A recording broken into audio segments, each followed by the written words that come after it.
بسم الله الرحمن الرحيم. الفاتحة إلى طرد النبي محمد رسول الله صلى الله عليه وسلم وعلى آله وصحبه ووالدينا ولمشايخنا وللمؤمنين خصوصا إلى روح أبي محمد ومهجع مستقيم.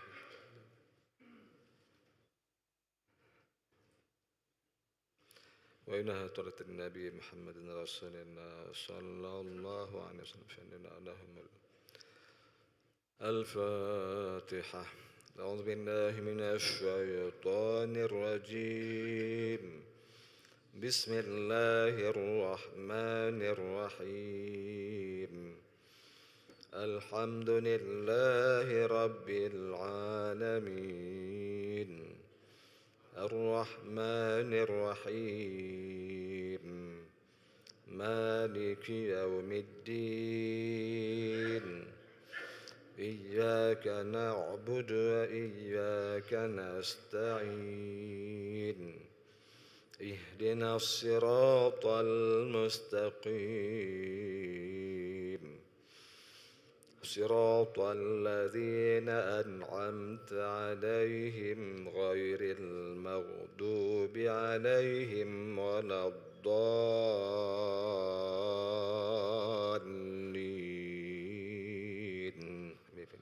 آمين. بسم الله الرحمن الرحيم. ولله الأسماء الحسنى فادعوه بها يا الله يا رحمن يا رحيم يا ملك يا قدوس يا سلام يا مؤمن يا مهيمن يا عزيز يا جبار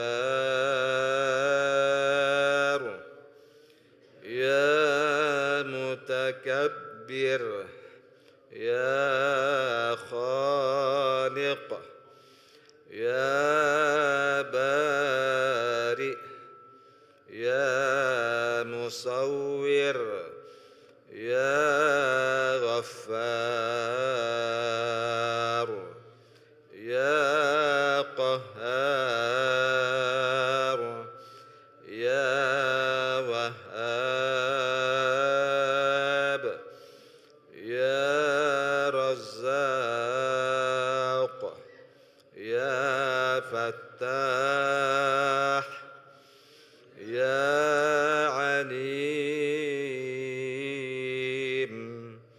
يا قابض يا باسط يا خافض يا رافع يا معز يا مذل يا سميع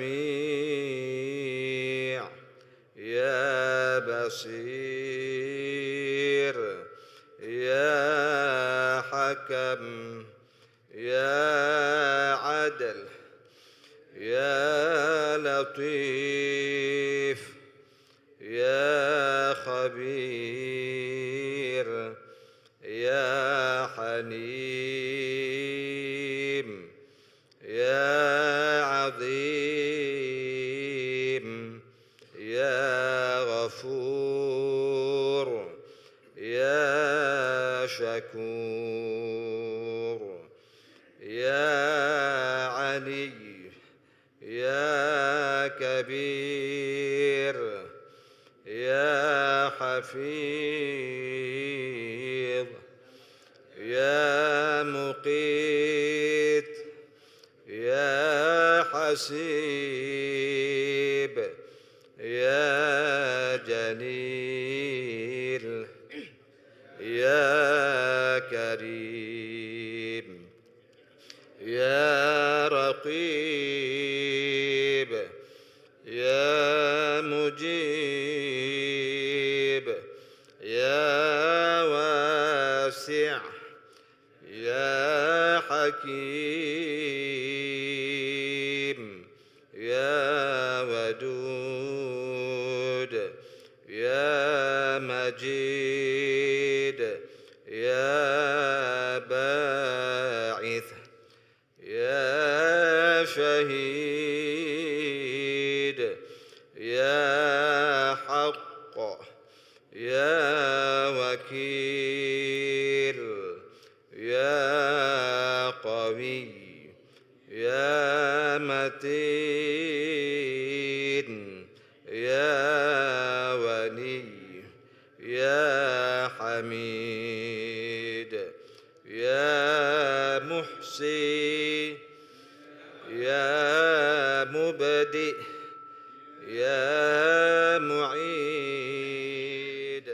يا محيي يا مميت يا حي يا قيوم يا واجد يا ماجد يا واحد يا أحد يا صمد يا قادر يا مقتدر يا مقدم يا مؤخر يا أول يا آخر يا ظاهر يا باطن يا والي يا متعالي يا بر يا تواب يا منتقم يا عفو يا رؤوف يا ملك الملك يا ذا الجلال والإكرام يا مقسط يا جامع يا غني يا مغني يا مانع يا ضار يا نافع يا نور يا هادي يا بديع يا باقي يا وارث يا رشيد يا صبور جل جلاله. أعوذ بالله من الشيطان الرجيم. بسم الله الرحمن الرحيم. يا حي يا قيوم يا ذا الجلال والإكرام، أسألك أن تحيي قلبي بنور معرفتك يا الله يا الله يا الله يا محيي الموتى برحمتك يا أرحم الراحمين. والحمد لله رب العالمين.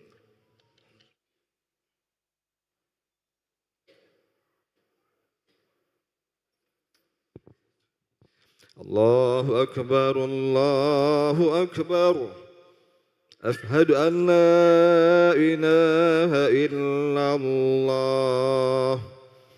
أشهد أن محمدا رسول الله. حي على الصلاة حي على الفلاح. قد قامت الصلاة قد قامت الصلاة. الله أكبر الله أكبر. لا إله إلا الله. لا إله إلا الله محمد رسول الله صلى الله عليه وسلم. أقامها الله أدامها ما دامت السماوات والأرض. جعلنا من عباد صالح أهلها. استووا للصلاة رحمكم الله. استووا واعتدلوا تراصوا ولا تختلفوا. أتموا الصف الأول فالأول.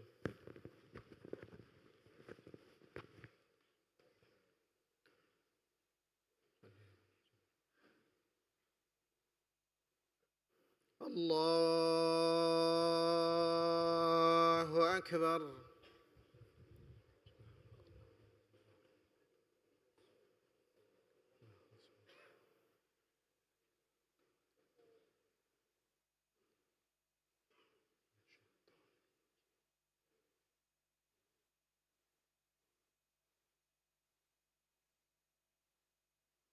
بسم الله الرحمن الرحيم. الحمد لله رب العالمين. الرحمن الرحيم. مالك يوم الدين. إياك نعبد وإياك نستعين. اهدنا الصراط المستقيم. صراط الذين أنعمت عليهم غير المغضوب عليهم ولا الضالين.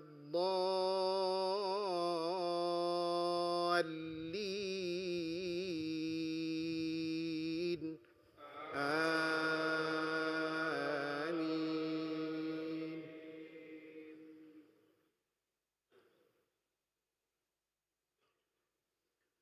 بسم الله الرحمن الرحيم.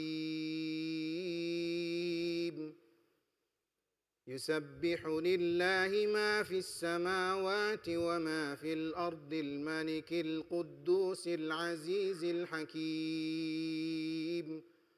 هو الذي بعث في الأميين رسولا منهم يتلو عليهم آياته ويزكيهم ويعلمهم الكتاب والحكمة وإن كانوا من قبل لفي ضلال مبين.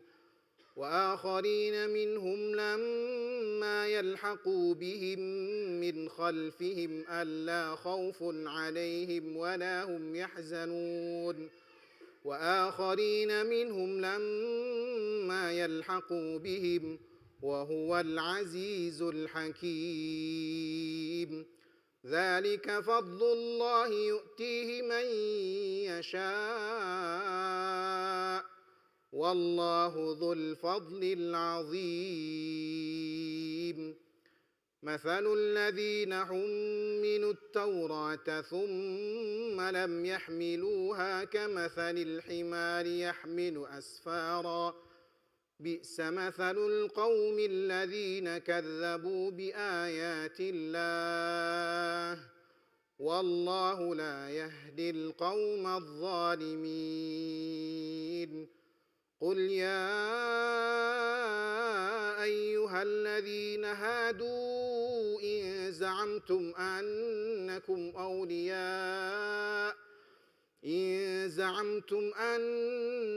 أولياء لله من دون الناس فتمنوا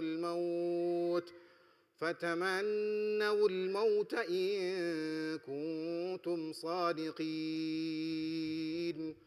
ولا يتمنونه أبدا بما قدمت أيديهم والله عليم بالظالمين. الله أكبر.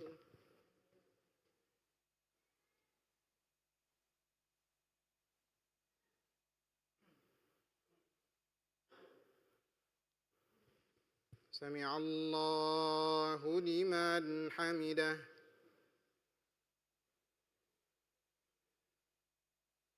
الله أكبر.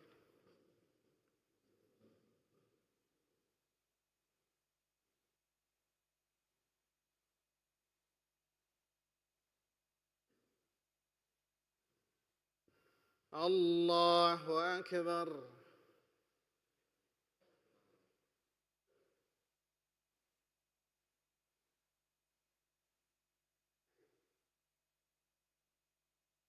الله أكبر.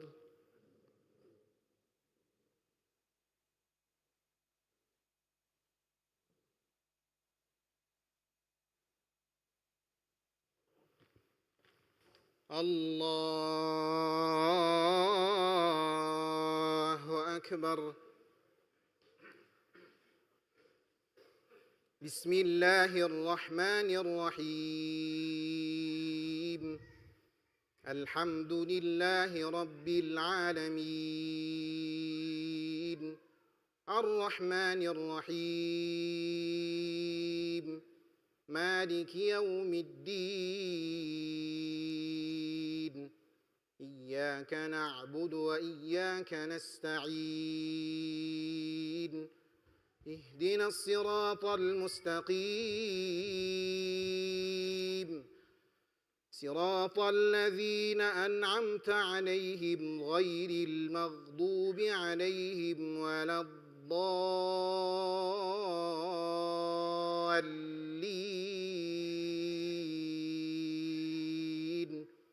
آمين.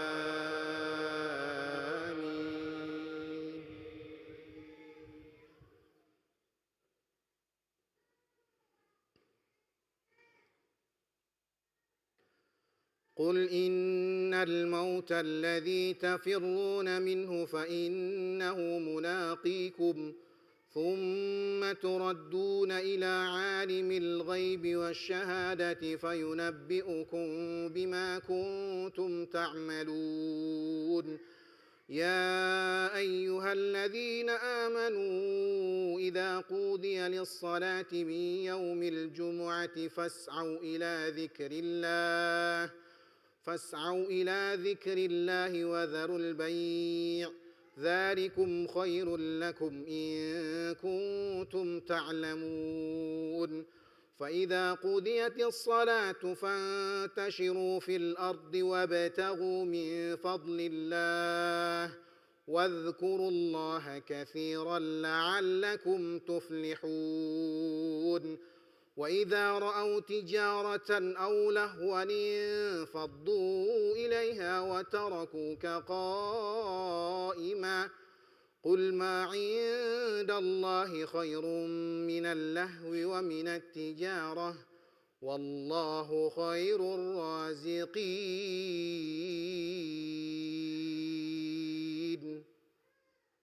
الله أكبر.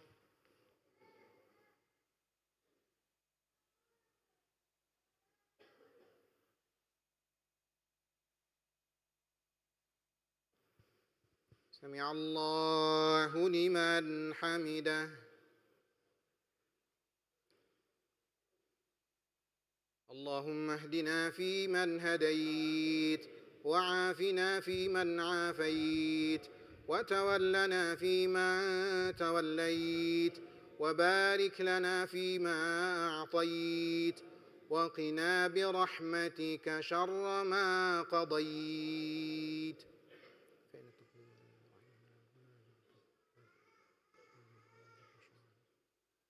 اللهم سلمنا والمسلمين اللهم انصرنا والمسلمين اللهم احفظنا والمسلمين اللهم آلف بين قلوب المسلمين واقفنا وإياهم أجمعين شر مصائب الدنيا والدين. وصلى الله على سيدنا محمد النبي الأمي وعلى آله وصحبه وبارك وسلم. الله أكبر.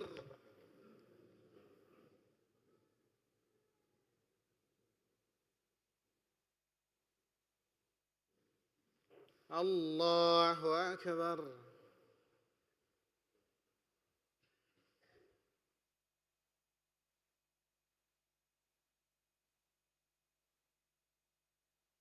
الله أكبر.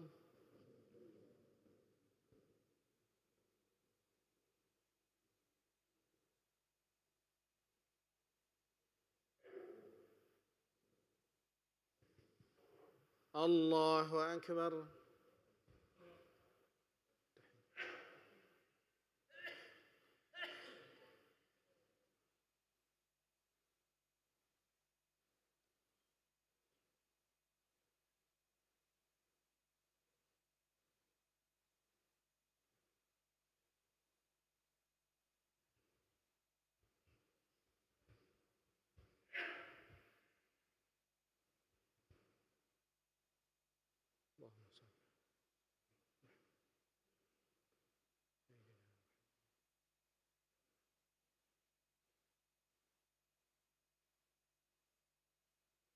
السلام عليكم ورحمة الله. السلام عليكم ورحمة الله.